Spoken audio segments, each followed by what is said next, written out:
De retour pour un des gros matchs de la journée, savoir qui prendra la suite par rapport à Misfit première dans ce groupe A. Match entre l'Espagne avec les UCAM contre la Pologne avec Agorog. Et sur le papier, bien normalement en termes de niveau, on n'est pas très loin. Absolument. Après les Agorog sont plus... normalement je dirais les Agorog sont plus aussi bons qu'avant et les UCAM sont un peu une étoile montante, même si ils n'ont pas, je trouve, un roster qui fait non plus si peur que ça par rapport à certains autres gros poids lourds des EU Masters. Je serais curieux de savoir quel est le winner du Blue Side en ce moment. Faudrait qu'on demande à un analyste. Mais pour demain, yes, on fera ça en pré-show pour les EUM avec Rafita du côté des DKR. Vous avez fait un mini focus sur Rafita avec 40% des dégâts de son équipe. Pareil du côté de Lecker, on joue beaucoup pour les duo lane dans ce match. Ouais, complètement. Les UCAM avec Rafita qui jouent énormément autour de lui. Et Lecker, alors Lecker c'est marrant parce que Lecker c'est historiquement plutôt un carrière D, weak side, mais chez les Agorog il semble vraiment être s'être révélé une âme de gros carry. Joueur très très facile à vivre, le cœur. Je pense qu'il fait beaucoup de bien à toutes les équipes dans lesquelles il est. Et les UCAM, alors la Camille qui a été retirée, on a les... Oh d'accord, on partirait. Justement t'en parlais, finalement c'est pas si bête ce qu'ils sont en train de faire les UCAM, parce que dans un match-up où les deux teams privilégient énormément le jeu au travers de la botlane, et très généralement est le catalyste de ce genre de playstyle, et donc on le first pick. Alors, je crois moyen à ce horn blind pick red side en réponse. Voilà, quand il y a énormément de choses à sécuriser. Et du coup, on vient directement chercher un Braum parce qu'on n'est pas obligé de prendre le Braum maintenant. Voilà, plus le Xin et peut-être la mid lane. On passe à Rise, on pense à Twisted Fate. Ça dépend à quel point s'il privilégie l'un ou l'autre. Je regardais les stats tout à l'heure. Twisted Fate a gagné 60% des games contre Rise en Summer Split sur 30 games. C'est pas un gigantesque échantillon, mais ça commence un petit peu à faire. Alors que Rise est plutôt connu comme étant un soft counter de TF. Et sinon, éventuellement prendre un Ezreal et directement partir sur le weak side. Et Syndra, alors là pour le coup c'est étonnant. Je trouve que c'est un champion qui... Après c'est Senkux, c'est historiquement il a une Syndra Senkux. Mid laner contrôle, c'est pour lui. C'est vrai. Après je trouve que c'est un champion qui est un peu entre les deux en ce moment, qui a pas le scaling du match contrôle et qui a pas l'aussi bon scaling et qui a pas non plus la capacité de bouger suffisamment.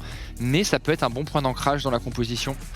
Alors les UCAM, ils vont prendre un Aphelios, à moins qu'ils prennent une Kalista, mais ce sera le Aphelios. Et peut-être un Viego derrière qui pourrait être sûr d'avoir un des meilleurs junglers AD. Après il reste Lee Sin, Viego et techniquement Trundle s'ils veulent prendre un mid comme Rise ou TF. Trundle contre un Xin, contre une Syndra en jungler, ça me paraît pas... Moi j'aimerais bien TF encore une fois, parce que tu veux jouer au travers de la botlane, du coup tu peux jouer tout le temps botlane à partir du niveau 6, c'est free parce que tu as ton TF qui peut ult, et TF s'en sort très bien contre Syndra. Et ce sera une Orianna. Orianna contre Syndra, c'est un skill match-up légèrement à l'avantage de Syndra normalement en phase de lane, mais après Orianna aussi. J'ai vu tellement d'Orianna prendre des horreurs contre des Syndra Lee Sin que bon, c'est pas un Lee Sin, c'est un Xin, mais tu peux prendre contre un très très bon joueur de Syndra vraiment très lourd. Après, bon, c'est vrai que c'est pas le pick qui craint le plus. Ouais, c'est ça. Orianna reste safe, mais la Syndra a plus d'outils pour la mettre en danger. Mais plus la game avance, plus l'Orianna reprend ses droits et finit par outscale la Syndra. Les Agorog qui prennent directement un Jace et qui vont pas utiliser leur last pick counter pick en red side. Sachant que pour moi, ce qui marche le mieux avec Thresh, c'est plutôt de la frontline au top, et ce qui marche bien contre Jace, c'est des tanks plutôt. Donc pourquoi pas piquer un tank pour les UCAM en top lane, par exemple un Horn notamment que je trouverais pas mal. Il y a Horn, si on veut vraiment jouer une pure composition de teamfight, il y a toujours un Wukong qui peut éventuellement être draft. Après ça fait, je pense que ça fait une compo qui a besoin de ressources sur toutes les lanes. Ouais, c'est ça, je pense que c'est trop dangereux de prendre un Wukong. Moi là j'aurais ban Braum pick Horn, parce que si tu prends Wukong tu vas pas avoir de prio mid et ton Wukong va se faire dive, sachant que tu as envie de jouer autour de ton Aphelios Thresh. Le Braum est effectivement je pense extrêmement bon dans la compo rogue, parce que derrière tu peux mettre n'importe quel ADC range et tout simplement jouer une très belle game de PoC avec un petit Jace en side. Maintenant le Jace avec Syndra, ça manque d'un petit global quoi pour venir bouger un peu sur la ligne du Jace. Peut-être, ouais, effectivement. Après, si on a le push de la Syndra, ne serait-ce que le Xin, ça peut suffire. Full range. Alors, qu'est-ce qui... Ouais... Donc va rester ban, Ezreal est ban, H est ban. Moi je doute qu'ils prennent Kalista, ça m'étonnerait. Donc ouais, Jhin, c'est un... Bon. Il n'y a plus grand chose de toute façon, il n'y a plus trop de choix. Moi chez les UCAM, je verrais bien Ornn Viego ici. On va voir ce qu'ils vont décider de faire. Ornn Viego, Ornn Trundle. En vrai, Trundle c'est pas mal. Hein. Trundle c'est pas mal ici. Oh d'accord, alors là on est très très aggro. Je trouve ça dangereux de partir sur une Irelia ici. Parce qu'une petite Sejuani. Pourquoi pas, pourrait peut-être un Barb ou un Gragas. Ou une Diana. Mais Diana j'en ai pas plus trop en ce moment. C'est l'heure de la Wook. Donc on est parti du côté teamfight de la force. Ça manque effectivement de quelqu'un qui va prendre le POC dans la tête et qui va pouvoir fêcher avec les buissons pour son équipe. Pour l'instant personne ne peut vraiment le faire. Donc moi j'aimais bien Sejuani. Tu veux en parler de Gragas dans l'idée, pourquoi pas?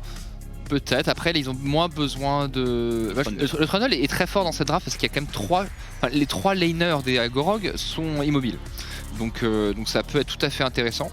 Mais bon là c'est l'early game qui peut être dangereux, notamment pour Drizzy qui va se retrouver avec un Jace qui peut slow stack des waves, les Agorog qui vont avoir la pression mid avec un jungler qui peut dive, ça peut être très dangereux. Alors qu'est-ce qu'on prend en support côté Agorog, parce qu'il n'y a plus grand chose pareil de correct. Leona c'est jouable, mais Jhin Leona... Il va pas faire grand chose hein. Bah en face de lane, ouais, faut mieux qu'elle roam. Hein. Il joue contre un Thresh, il donne l'aftershock au Trundle. En vrai, j'aurais pu apprécier un Rakan qui est pas facile et pas autant pour moi. Je me suis dit, c'est vrai qu'un petit Rakan, mais oui, il est pas passé au travers de la phase de draft. Je pense qu'ils avaient plus trop de choix, tout simplement. Nautilus. Nautilus, je pense qu'il se fait encore plus trichot, malheureusement. Mais en vrai, si Nautilus, ça peut jouer. Mais j'ai l'impression que Nautilus doit être un petit peu faiblard dans la méta, dans le sens où on en voit quand même très peu. Ce qui indiquerait. Contre des Thresh, il y a quelques bans qui partent parce que Thresh aime pas trop. Bah ouais, historiquement, c'est pas mal contre Thresh. Alors, à voir si les UCAM réussissent à tenir leur game, parce qu'en termes de scaling, c'est sûr qu'on est vraiment pas mal. Alors, attention, ils ont un bon scaling, mais ils se font quand même pas mal outrange par Syndra, Jhin et Jace qui peuvent. Même si voilà, en late game, forcément le Aphelios, l'Orianna, le Trundle vont reprendre leurs droits, ils peuvent se faire poke, ça peut être un peu compliqué contre ces Agorog.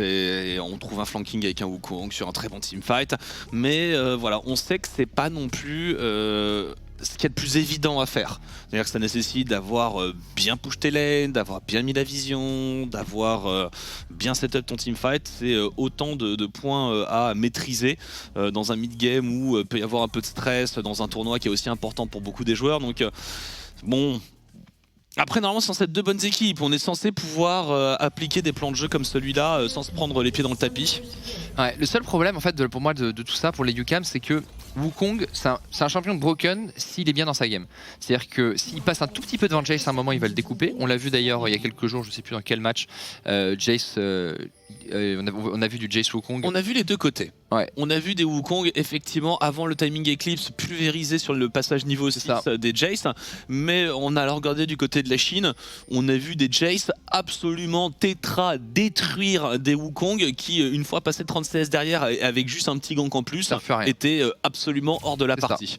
Normalement Jace doit le démolir, mais si il y a une petite erreur, le Wukong va complètement reprendre le match-up.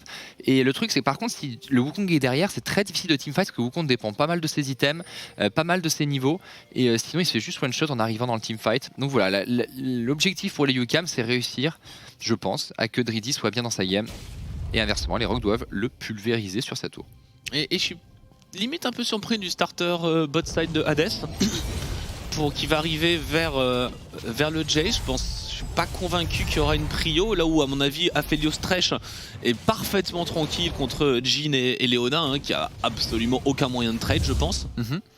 Oui, l'Aphelios Thresh qui devrait remporter le match-up sans problème. Peut-être qu'ils ont peur d'un dive early sur le Wukong. Jace qui pourrait peut-être stacker une wave. Et il a peut-être envie de se retrouver du côté du Wukong au cas où Lurox et Ekres voudraient venir faire... Oh là c'est un peu... D'accord. C'est un pilier.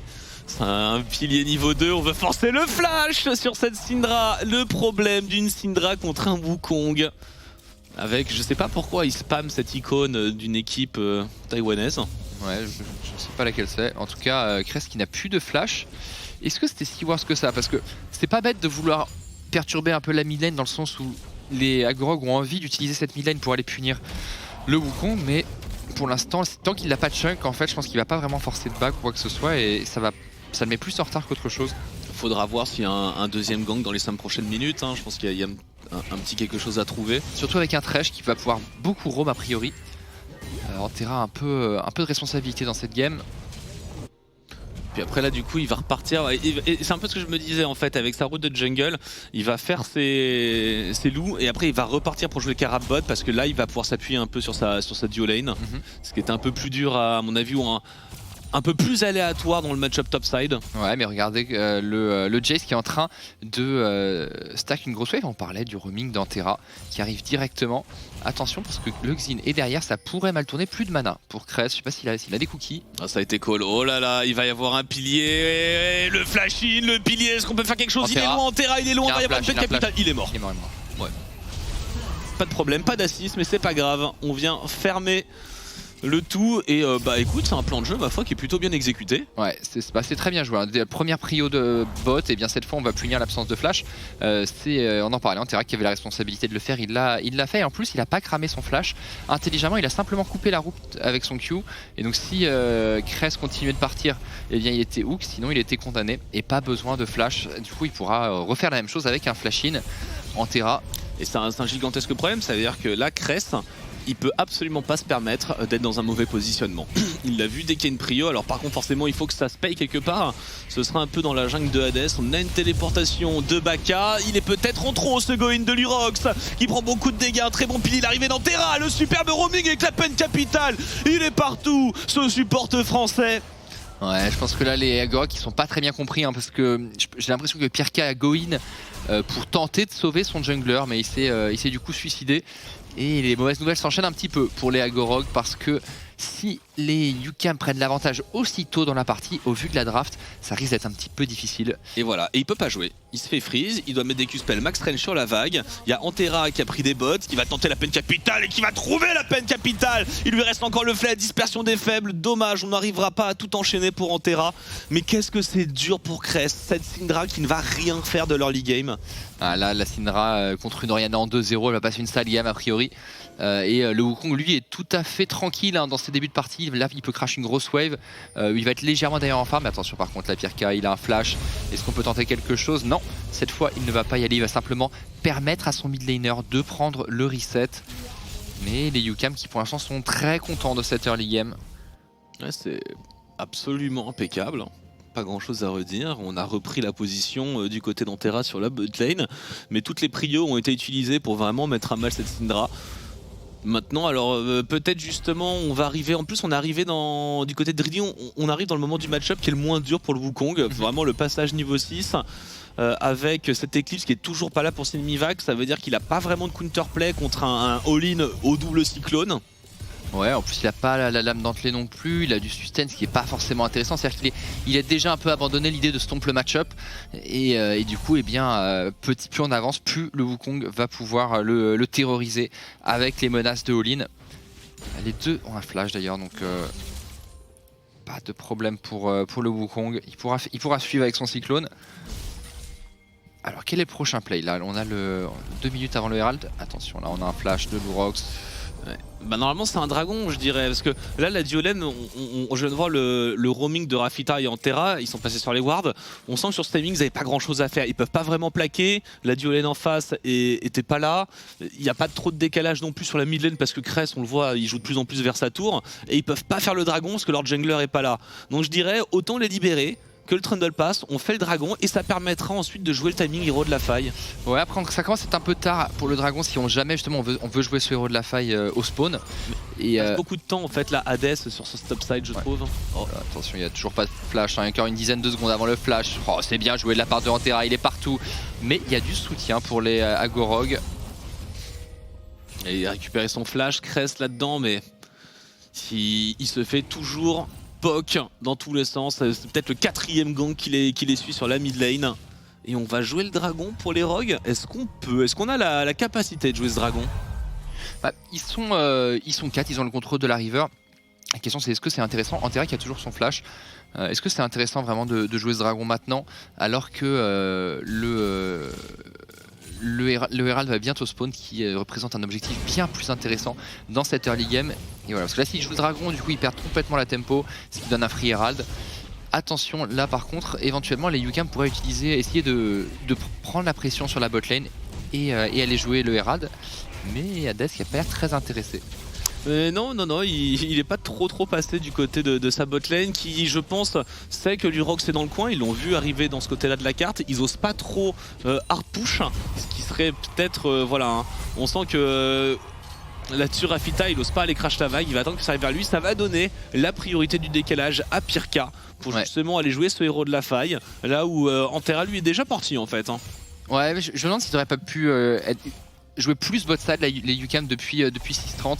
Essayer de stack une wave pour essayer de rotate très proprement en laissant les Agorox sous tour, parce qu'il hard win sur le bot side en 3v3, en 2v2 et s'il y a un TP des top laners il win encore plus. D'ailleurs avantage de téléport pour Drizzy avec son Wukong, ça c'est une très bonne nouvelle pour les UCAM. Ouais, alors est-ce qu'il voudrait faire un back avant peut-être le jeu héros de la faille? Il a peut-être un tout petit peu de retard de stuff. Un petit peu, légèrement, mais il peut TP sans aucun problème. Il y en a qui va devoir TP hein, s'il back maintenant avec les deux supports qui ont fait le déplacement. Et on a des coques en acier, ça très important dans un match-up double AD. Le flash out d'Antera qui a failli se faire intercepter par Cress. Hein. Attention, on se fait un petit peu zoner. Est-ce qu'on arrive à trouver une peine capitale, notamment sur Lurox? Et on a tenté d'avoir le support, j'ai l'impression. Ouais, on pouvait fight hein, du côté UCAM.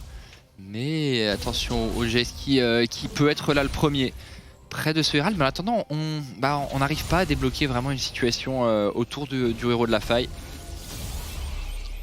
Et attention au POC, le carapateur et la position récupérée par les Agorog. Ouais, et là c'est la portée qui parle, hein. La Syndra, le Jace, on a vu la boulette qui a connecté.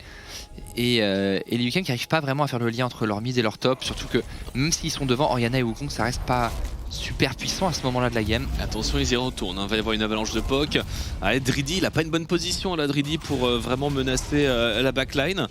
Après les Agorog qui vont pas à la défense de ce héros de la faille, qui vont le trade contre le dragon.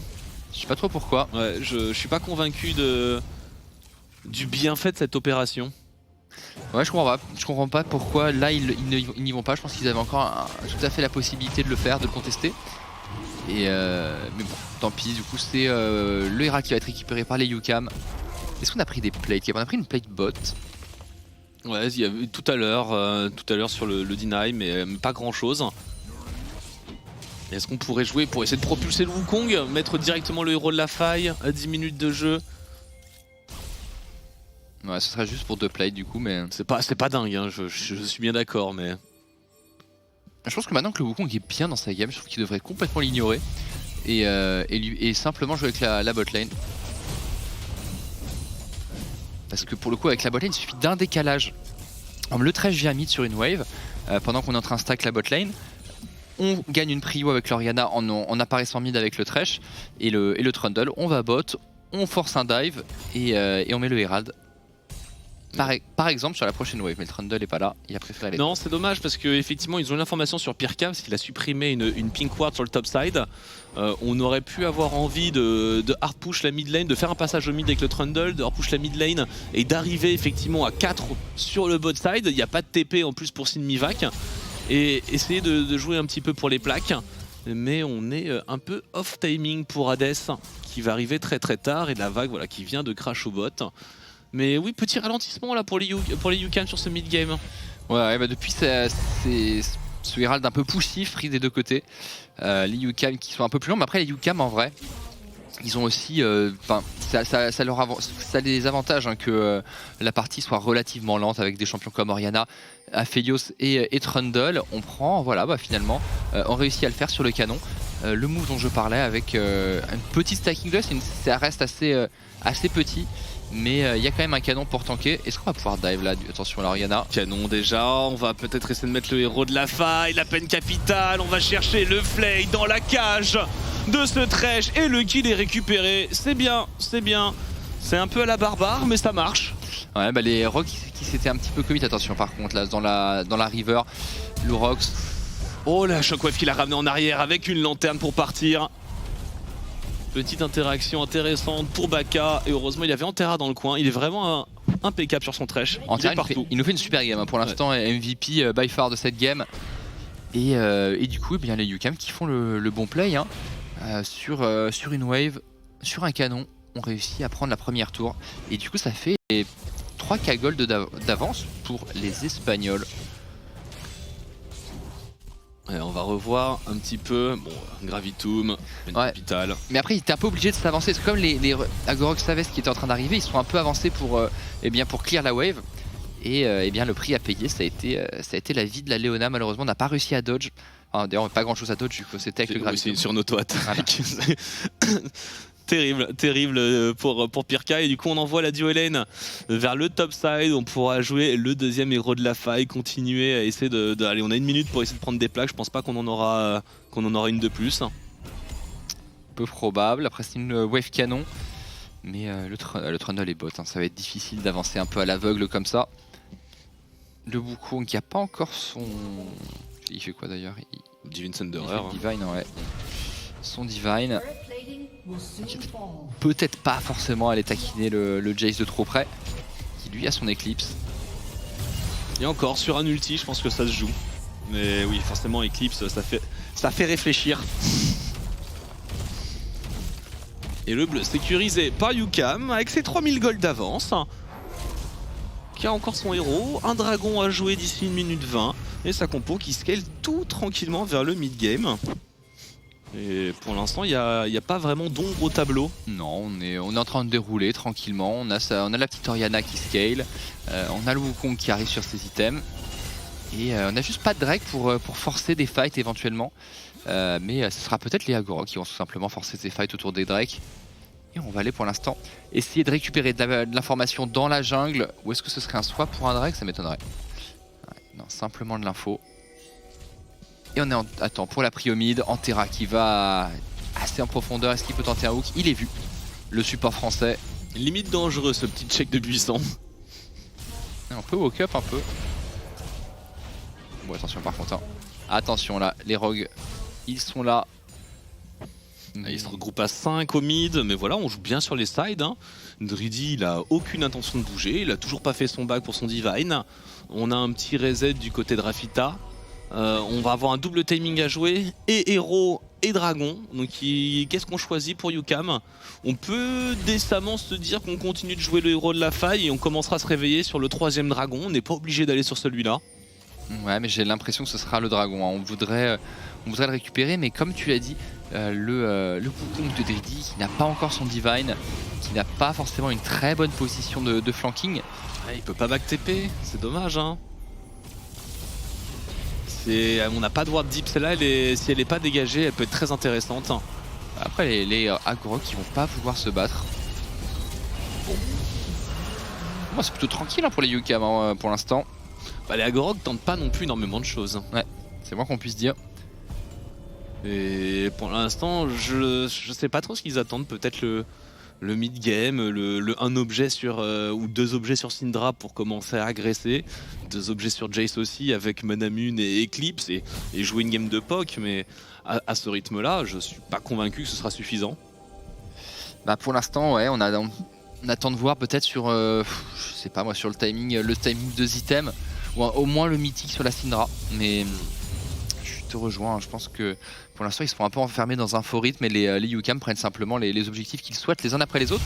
Attention là, le Herald et le flash qui est réclamé par cette Shockwave de Baka qui a su attendre patiemment Antera une fois de plus dans tous les bons coups. Et un héros de la faille, on prend absolument tout. Le seul truc qui n'aura pas été pris, c'était vraiment ce dragon des montagnes qui aurait été laissé par les UCAM. Complètement. Le deuxième Herald qui va être récupéré, peut-être pour la tourelle mid, pour faire sauter le verrou de la base des rogues. La Thermite qui ouvre énormément la carte. Et attention, peut-être là, un premier move offensif des rogues, mais il n'y a personne vraiment sur la réception de leur rotation. On va quand même pouvoir prendre cette T1, ce qui va leur donner un petit peu d'air dans ce début de mid-game. Ouais, on joue en cross-map de l'autre côté. Avec l'Orianna qui va sécuriser aussi la T1 au top. On a peut-être une rotation possible vers la mid lane. On a le héros de la faille, hein. Ça peut aller assez vite, sachant qu'on a 2 joueurs robots. Si on arrive même à deny un back du côté de Driddy, non, on va même pas le tenter.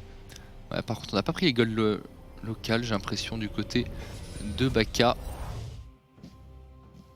Et c'était un reset général de la part des UCAM. Peut-être pour justement ouvrir mid-bot, on a push topside. Alors Orianna qui hésite un petit peu, hein. Baka qui fait des allers-retours. On a le mythique qui vient d'arriver, on a le Luden sur Cress. On commence à avoir un peu de stuff, peut-être qu'on va commencer à bouger un petit peu, mais enfin, si vraiment ils espèrent que leur équipe Spike a 25-30 minutes de jeu, je suis pas convaincu. Alors là ils sont regroupés, ils sont 5 sur ce côté de la carte. Attention, Hades qui a fait check, prend son ulti, mais il n'est pas encore très tanky pour un Trundle. Est-ce qu'il va tomber? Le flanking avec Dridi avec peut-être le premier cyclone. On va prendre un premier kill, les non-dégâts de cette ulti de Jhin juste derrière. On devrait ne pas fight pendant que Baka est intercepté de l'autre côté du teamfight. Ouais, mais il y a peut-être moyen de faire quelque chose, je pense encore de la part des Agorog, hein. On est assez low du côté d'Hades puis maintenant, cela dit. Mais écoute, 1 pour 1. On a tenu Hades qui s'était fait catch au départ, mais il n'y avait pas suffisamment de dégâts pour le tomber. Et on va enchaîner pour les UCAM, prendre cette fameuse T1 mid. On pourrait peut-être même prendre plus avec Kares qui est perdu sur la top lane. Tu sais, ça fait peur, hein, le Trundle et le Thresh qui avancent sur toi avec les pics statiques comme ça, entre la peine capitale et derrière le follow-up avec un pilier. Et ce sera T1, T2 en faveur de UCAM. Avec toujours plus de 3500 gold d'avance. Ouais, et ce Aphelios qui commence vraiment à grossir. Le Drake dans 1:30 va probablement tranquillement commencer à le préparer du côté des UCAM. On n'a plus de TP par contre pour Dridi. C'est peut-être là-dessus qu'il faut essayer de jouer avec du côté Rogue, envoyer le J-Stop, forcer éventuellement les UCAM soit à répondre et auquel cas ils perdent le Drake, soit all-in sur le Drake et du coup Jace pourrait prendre peut-être 2 tours. Mais pour l'instant on laisse le Jace bot. Cela dit ils peuvent le faire avec le Syndra, c'est pareil. Après la Syndra au top en solo, ouais. Si ça avait été un Wukong, ça aurait pas forcément été évident à négocier. Après bon, dans le 1v1 contre Orianna, il n'y a pas de raison que ça se passe mal. On va récupérer toute la jungle pour les UCAM, la prio mid maintenant qu'on a pris la T1 et la T2, ça va pas trop compliqué. Et ce pic il est pas mal, ce pic à 40 secondes du dragon, on va essayer de terminer Pirka, c'est bon, c'est fait, le rentrée dans la mêlée du côté de ce Jace. Attention, on a complètement les chakrams qui sont faits, les dégâts sont bons sur l'Urox, l'arrivée de Baka, la shockwave qui sera flash out, on n'arrivera pas à trouver de cible. Ouais, on essaie de mettre du dégât avec le Jace, l'arrivée de Wukong de Dridi qui est en plein dans la team des Rogues et le Rox qui va être forcé de flash out, pas du tout, il n'a plus de flash et le rappel du rideau malheureusement qui arrive trop tard. On met tout sur Hades, on perd le smite. Est-ce que ça suffit? Ouais, c'est ça que j'allais dire, il n'y a plus de smite. Bon, je pense qu'ils peuvent le tenter. Après ça poke, hein, Syndra, Jhin, il y a un peu de portée. Ouais, parce qu'il y a le TP quand même du Jace, donc là ce kill du Trundle qui peut être rentable. Attention au get back sur ce move. Et on a vu les bons dégâts quand même déjà d'Aphelios. Hein. Ah là, chakram snipe, ouais. Ça va extrêmement vite. Après oui, forcément là on commit un peu, hein, tous autour du support, ça donne un beau terrain de poke. Ah, il avait un bon paquet de chakram en plus. Après la shockwave qui est bien flash, je pense que Crest était dedans pour le coup. Et le Trundle, hein, franchement le Trundle donc, contre la compo des Agorog, il est horrible. Ouais. Il est horrible le Trundle, il met un pilier, personne n'a de quoi essayer de se repositionner. Avec beaucoup d'immobiles, puni par le Trundle. Et alors, est-ce qu'on... Le Drake a été fait. Le Drake a été récupéré par les UCAM. On n'a pas tenté un move de la dernière chance pour les Rogues avec un téléport. Et du coup, eh bien, on est sur 4k gold d'avance, 2 Drake pour les UCAM, une Orianna qui grossit, un Aphelios aussi. Pas de flash par contre pour le Wukong, et d'ailleurs pas non plus pour le Aphelios. Mais là, les Rogues qui commencent un peu à manquer de solutions, j'ai l'impression. Ils n'arrivent pas trop à jouer en side. Ils n'arrivent pas à récupérer une prio mid. Ils n'arrivent pas à mettre un pied dans la rivière. Et effectivement, tous les teamfights sont un tout petit peu à l'avantage de UCAM, hein, sans qu'ils aient besoin d'en faire des tonnes. Avec le Aphelios qui avance tranquillement vers son IE. Et qui va être absolument gérable. Encore un pilier, il n'y a pas de flash. Est-ce qu'on peut terminer? Je pense qu'on peut complètement terminer. La shockwave c'est bien, la Syndra qui va arriver. Insuffisant comme renfort, voire même on aurait pu se mettre en danger, mais c'est bon. C'est pas mal fait, les UCAM qui veulent prendre la vision ensemble. On va pouvoir commencer le Nash, en plus il n'y a plus de jungler. Est-ce qu'on a des outils pour turn? On a le Wukong, il suffit qu'il se mette sur le côté, ce qui est bien fait. Vous voyez Dridi en bas de l'écran, au cas où les Agorog veulent fight, et bien il les accueillerait, c'est parti du coup. Ouais, on est que deux, attention le turn, on met beaucoup de dégâts sur Antera, Driddy qui rentre dans la mêlée pour couvrir le support, on continue le DP sur le Baron Nashor, toujours pas de smite, on le rappelle, ce n'est pas un 50-50, on essaie de garder une dernière balle du côté de Lecker et on va mettre tout le DPS sur le Baron, il faut bien smite et c'est bon, 375 HP, ce serait récupéré par Hades. Ouais, c'était pas tout à fait clean, je me demande s'il n'y aurait pas eu moyen de turn plus efficacement. Après, il n'y a pas beaucoup de champions qui se projettent vers l'avant du côté UCAM. Pour aller suivre le Wukong. Mais du coup, eh bien, le Nash récupéré à 23 minutes, ça pourrait être une game rapide. Je pense pas qu'il puisse finir à moins de mettre un ace. Il sera probablement sur le prochain Nash à 30 minutes. Ils auront... J'ai l'impression qu'ils auront pas joué de la partie les Rogues. Hein. Qu'ils n'auront pas vraiment réussi à setup quoi que ce soit. La Syndra qui certes a récupéré 2 kills, mais alors après, on va pas blâmer Krez d'avoir mangé ses 5 ganks au mid. C'est sûr. C'est sûr, il a vraiment absorbé énormément de pression. Après, malheureusement, le fait qu'il meure, eh bien, ça coûte très très cher à son équipe. Et encore un pilier, absolument destructeur. La soumission pour shred toutes les résistances de ce Xin. Et Krez qui ne peut qu'observer tristement toute son équipe se faire détruire. Alors, une tour qui va être récupérée par Simivac, mais les UCAM qui sont sur 2 lanes, qui avancent. Qui devrait être très dur à arrêter pour les Rogues. Est-ce qu'on va réussir à prendre des inhibs côté UCAM? On n'a pas un énorme siège. Après, sans le Jace, je sais pas trop comment ils vont défendre ça. Hein. Il y a moyen qu'ils prennent T3, mid-bot et double inhibiteur. Voilà, il n'y a toujours pas le Jace, il est en train de base race en solo. Il aurait pas dû, je pense, aller aussi loin et limite il devrait back pour essayer de défendre au moins l'inhibiteur bot side. Voilà, c'est ce qu'il est en train de faire, mais un petit peu tard. On a déjà la vague qui est là, la rotation à la lanterne du côté de Rafita et il sera pas là à temps pour la défense, hein, pour la T3. Quoique, je dis ça, mais la lanterne d'Antera. Bien joué Baka. Les petits pas. Ouais, Baka là, qui a très très bien joué, qui dodge tout et du coup on n'a plus vraiment de moyens de contester du côté des Agorog. Cette tourelle qui va tomber, Antera qui connecte. Oh, le bien fait. C'est superbe avec le cyclone. Il faut finir cette tour, c'est bon, c'est fait. On pourrait terminer sur cette action. On n'est pas obligé d'aller au bout.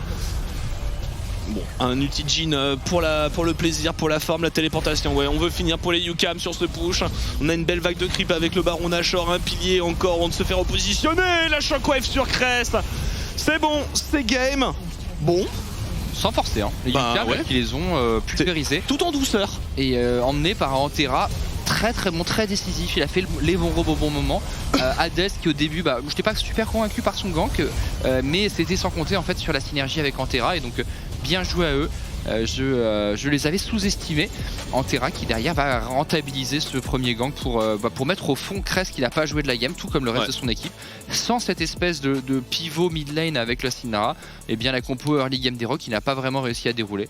C'est un peu ce qu'on peut reprocher de temps en temps à Syndra, c'est que quand ça se passe mal en early game sur cette phase de lane, voilà, alors que bon, un TF, un Rise, il y a toujours ce point and click control, il y a toujours cette possibilité de jouer une side lane plus tard dans la partie.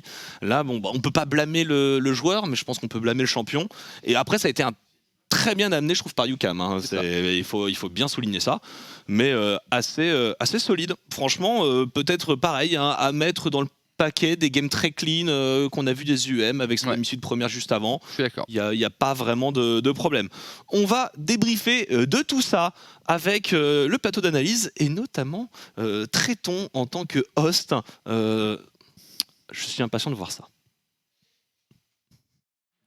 Merci mon cher Noah pour cette transition et en effet une game encore une fois extrêmement clean du côté UCAM après la bonne partie des missions de première. Ce tour des UCAM ici de démontrer leur talent et leur supériorité face au Grog avec déjà une draft qui était extrêmement bien ficelée. Le Thresh d'Antera notamment qui a fait pas mal de différence avec Aphelios, avec Orianna. C'est un schéma vu et revu, Marek, et qui fonctionne très très bien. Ouais, l'impact du Trundle a été phénoménal. Les UCAM, leur première game, ils se sont fait un petit peu malmener par les Famagusta, si je dis pas de bêtises. Ils avaient comeback, voilà, fallait juste se mettre un petit peu en jambes, etc. Et là, on voit que une fois que le plus dur est passé, qu'on s'est rassuré avec la première victoire, derrière l'équipe déroule. C'est une équipe qui joue très bien en équipe, honnêtement. Parce que comme Antera le disait, c'était pas forcément l'équipe avec voilà, les pseudo-stars qui va faire des dingueries en Espagne et ils étaient à rien de gagner toute la Superliga. Et là, on voit ici que c'est une très bonne équipe, solide en draft, solide en game et ça fait plaisir de les voir à ce niveau. Tu parles de pick de Trundle, le gank niveau 2, 0 sur la mid lane directement, un petit peu surprenant, qui a d'ailleurs surpris aussi Kress sur sa Syndra. Ouais, Kress, et ça lui force le flash dès le début de la partie. Et ensuite, on profite très très bien du push bot pour avoir un Antera qui roam partout, qui met énormément de pression. Ça a joué beaucoup mid-bot, et bah, ça a totalement déroulé de ce côté-là. Et c'est un early game, mais tellement bien géré des UCAM. Et puis on sent qu'il est ficelé, il a été préparé, c'est pas fait au hasard. On sent que le gang de Trundle était vraiment prévu, le push de la botlane très certainement prévu lui aussi. Et vraiment de voir des équipes capables de mettre ce genre de plan à exécution dès l'early game, c'est peut-être de bon augure pour les UCAM en termes de niveau par rapport à ces European Masters. Tout à fait, il y a, je trouve vraiment un énorme gap de draft, surtout là quand je regarde le tableau. On a le match-up au top, on a Trundle qui est très forte contre Xin et extrêmement fort aussi contre Syndra Jhin. Le match-up est bon pour la Orianna. Pareil au niveau de la botlane, le Thresh a 3 cibles qu'il peut permagrab, peut cancel la Leona et la team outscale en plus. Donc là vraiment le draft, le gap de draft quand on regarde de plus près est quand même sauvage sur cette partie. Et je dirais que du côté des UCAM, on a tout de même eu un très bon plan de jeu de ce côté-là. Du côté des Agorog, on a malheureusement eu un Xin qui a essayé de sauver les meubles en essayant d'aider sa Syndra qui se faisait beaucoup acculer sur sa mid lane, mais il a donné aucune ressource supplémentaire au Jace qui a comme condition de victoire du match-up de réussir à accélérer le plus vite possible pour gêner un Wukong qui aura de toute façon plus d'impact en teamfight. Et les Agorog se sont fait avoir dans le plan de jeu des UCAM et n'ont pas réussi à mettre en place leur propre plan de jeu. Après, leur plan de jeu était quand même très compliqué sur le papier. Le pick de Jhin contre autant de frontline qu'on peut un petit peu rediscuter. Pareil pour Syndra, on n'avait pas vraiment de gros tueurs de tank avec Jhin qui en plus a été tout de même un petit peu up sur ce patch sur les dégâts de l'ultimate et du Z, mais ça suffit pas quand on joue contre des Wukong, Trundle, etc. Et Wukong au passage, qui a l'air d'être un pick qui marche quand même très très bien en Europe. Les Mad Lions l'ont prouvé, mais là aussi on l'a prouvé du côté de UCAM. Tout à fait, un peu comme disait Zero, le Jace doit punir le Wukong en early, mais je pense que dans cette compétition, bon, c'est vraiment des très bons joueurs, mais je pense que le niveau en lane et la rigueur en early sont pas assez élevés pour que le Jace puisse être OK contre Wukong en fait. Parce qu'on va pas être assez pixel en lane et sans défaut en early game. Par exemple, si c'est Mad qui c'est dans les mains des Mad, ils vont peut-être réussir à shutdown le Wukong.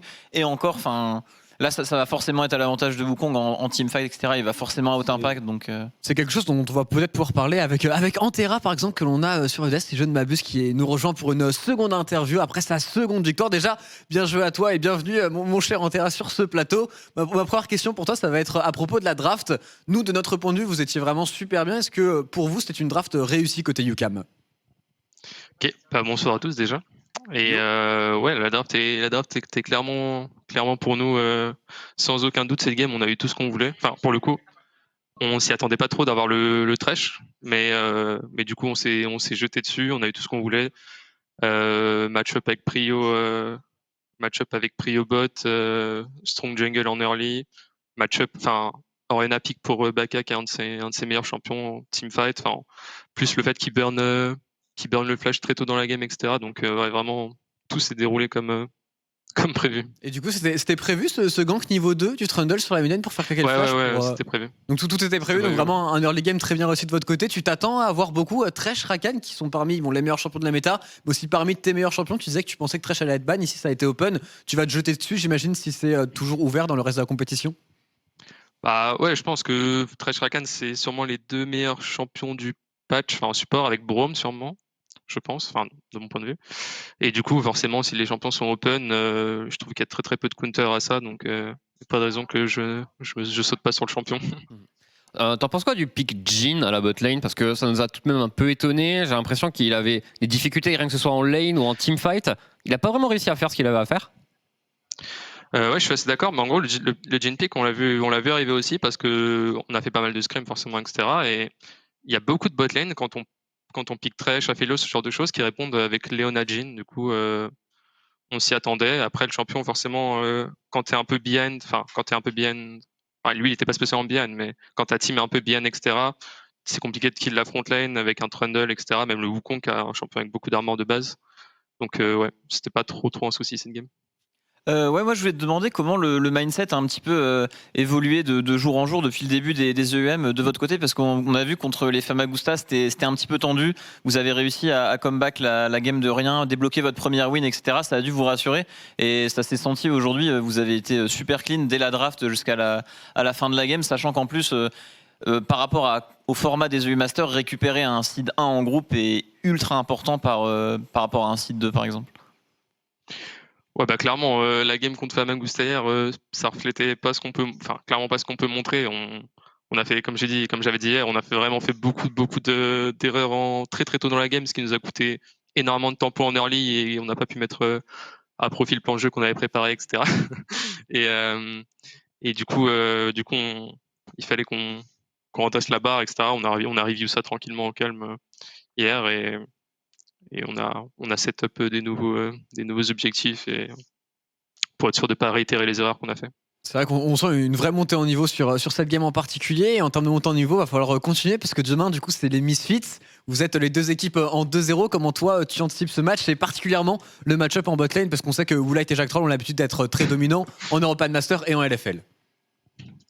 Bah clairement, c'est le match avec K-Corp que j'ai vraiment envie de jouer. Donc, je pense que Thresh sera pas pique demain d'un côté ou de l'autre, mais ouais, moi j'ai hâte de jouer clairement contre Jack Troll et Woolite. Je pense qu'on a la game contre Famagusta, je vais pas la compter, mais je pense qu'avec Rapta, on a énormément step up en botlane. On s'entend très bien, on est sur la même longueur d'onde. Donc à ce niveau-là, je n'ai pas spécialement peur de la botlane en face demain en pure 2v2. Et en tant qu'équipe, est-ce que UCAM, vous êtes particulièrement entraîné peut-être à un petit plan pour Misfits, sachant que dès le début, vous saviez que ce serait l'un des plus gros concurrents de ce groupe? Ouais, forcément, on a préparé potentiellement quelque chose. Nous, le G-Doc draft contre Misfits. Ouais, c'est ça. Non mais ok, j'imagine qu'il y aura une bonne préparation. En tout cas, merci à toi Antera pour cette interview. J'étais obligé pour la LFL d'aller chercher des petites infos, mais on te laisse évidemment le mot de la fin pour les fans français, pour qui tu veux. C'est ton moment, Anté. Bah, merci encore pour le soutien, tous les messages que je reçois, c'est dingue et j'espère que demain, la SFL sera triste malgré tout. Mais je souhaite bonne chance à Misfits. Merci beaucoup Antera, on te souhaite une belle soirée, fêtez bien votre 2-0 et à demain du coup pour le banger contre Misfits. Salut. Bonne soirée les mecs. À plus. Ça va être un match très intéressant. Quoi qu'il arrive, quelque part, la France gagnera un petit peu demain, Marex. Ouais, effectivement, que le meilleur gagne. Et c'est un match très important, encore une fois, pour le Seed 1 vs Seed 2. C'est vraiment les contenders dans ce groupe. Et Antera qui a pas voulu te lâcher le G-Doc avec tous les scénarios de draft préparés pour demain par le coaching staff depuis 2 semaines maintenant. Enfin, abusé, quoi. Oh, c'est dommage. On est entre Français. C'est pas fair play. C'est pas cool. C'est pas fair play. Ouais, évidemment, on verra un énorme banger demain entre Misfits et Antera et UCAM surtout. Mais pour le moment, on va se retrouver après une courte page de pause. Mais surtout, pour le match Movistar contre Tricked, un match aussi très important dans ce groupe B. On se retrouve dans quelques minutes sur OTP.